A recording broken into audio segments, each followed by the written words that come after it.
everyone, it's Paige from Mosaic Moments.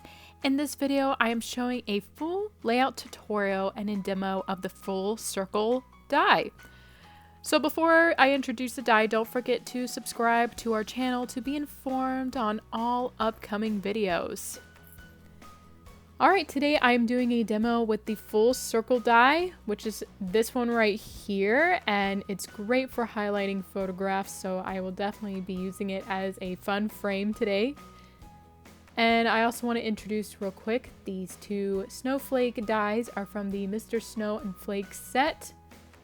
And the only basic die I'm using today is this 1x4 die from set D.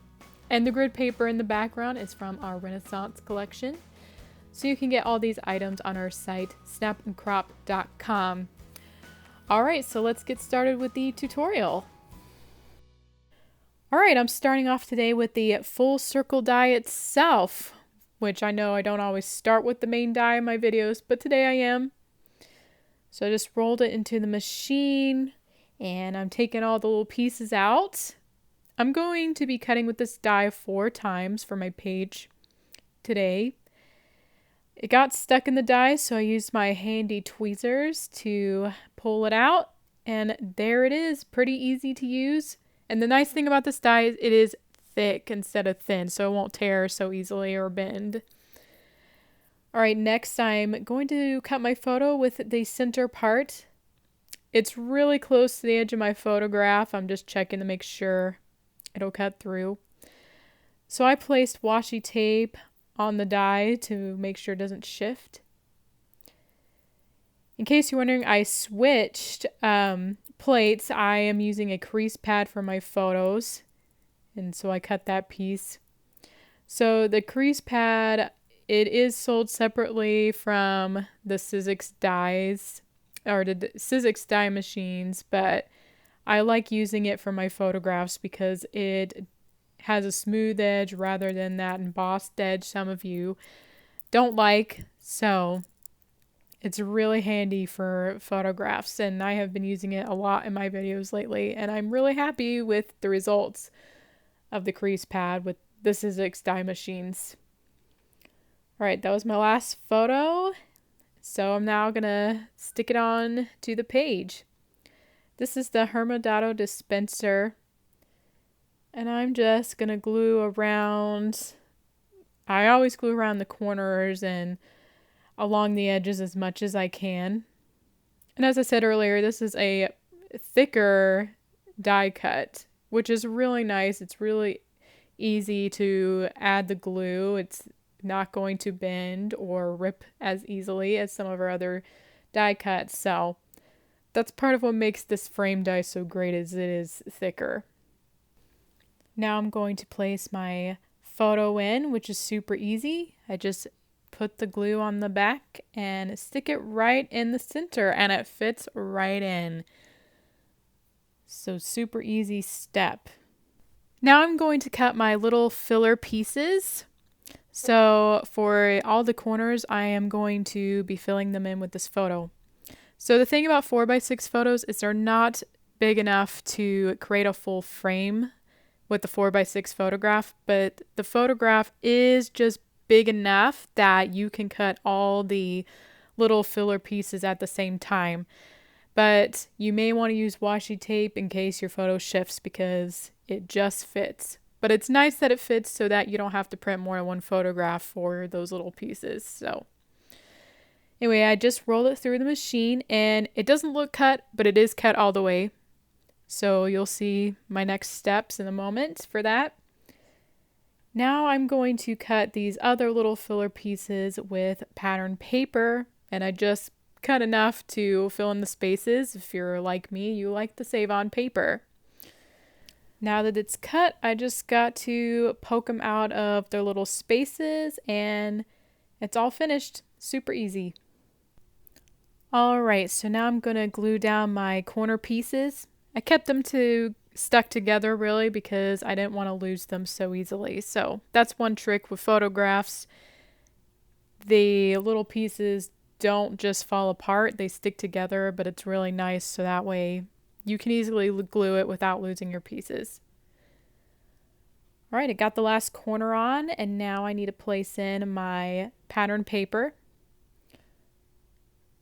So I'm just adding the glue on the back, and again, they fit right in the little spaces.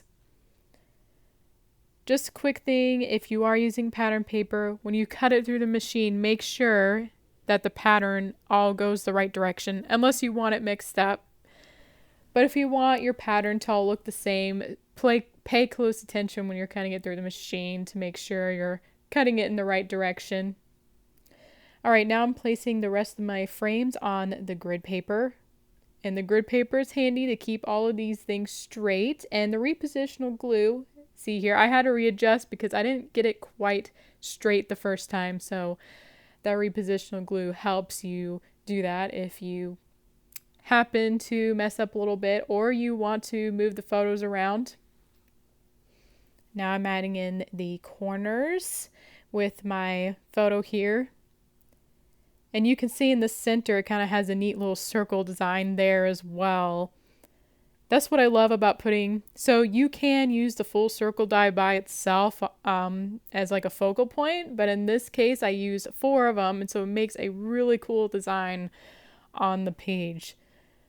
So you have a lot of this is a pretty versatile die. All right, here's the design. It's all finished, and now I'm going to do the rest of my page.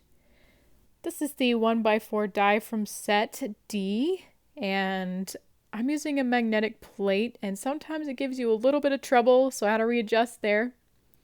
But I'm going to be cutting with this die 8 times, so it's pretty easy to roll it through, and it's done pretty quickly. So now I'm cutting with the snowflake dies. Again, this is from the Mr. Snow and Flakes set. And the paper I'm cutting with is actually the back of the same grid paper color I'm using. So you'll see how it looks with the final result. And yes, on the collections packs, what's neat about them is the grid is on one side and the other side doesn't have the grid. So you can use the back of it with various projects. And here I'm rolling the snowflakes through again. So before I kept the frame part of it, this snowflake die has kind of, your square piece that fits on the grid. And now I'm punching out just that snowflake piece in the center. So there's technically 3 pieces to this die. There's the frame, there's a snowflake, and then there's a center part to the snowflake as well. So now I'm going to glue all my border. So this is pretty easy. What I love about strips is you cut it and you only need like 1 swipe with the glue, like I do each time, and then you just stick it on the grid paper. Super easy, super quick. I love the basic die sets, and we definitely have a couple of videos on these if you would like to see them. All right, next is my snowflakes. So this is a very intricate design and it's hard to glue. So I love using the Xyron machine. You stick it in the machine and press down like I did here, or rub it actually. So, and that's what helps it get the sticky part. I already did all the other ones. So first I'm going to stick down the frame part or square part. And it is the same color as the grid background, so you might have a hard time seeing it in the video. One thing you want to make sure, and I do fix it later, is one of my snowflakes was turned in the wrong direction and the other ones were a different direction. So maybe you want to do that on purpose. But anyway, with this last one, so you may have noticed there's kind of that copyright information in this corner, but the nice thing about the snowflake die is I can cover it up. A lot of other dies, if you used it here, it wouldn't. You would have those letters showing through, but with the snowflake die, it actually covers it up pretty well and you can't see it. So otherwise I would have to use a different color background piece, but this snowflake covers that up pretty well. Alright, and this glue is very sticky, by the way, which is why I have to rub it so much. So here's the final result for my page. So the reason why my snowflakes, I used the same background colors because it kind of looks like I don't even have a square there. It just kind of looks like I placed the snowflakes right on the grid paper. So that's why I did what I did. Anyway, I love the full circle die. It makes really cool pages. And so I highly recommend it, and it's a very easy frame die to use, and again it's very thick, so you don't have to worry about it tearing or bending very easily. Alright, so if you enjoyed watching the full circle die in action, be sure to like this video and come back to it whenever you do create your page. So I hope you enjoy scrapbooking at home, and I'll see you next time.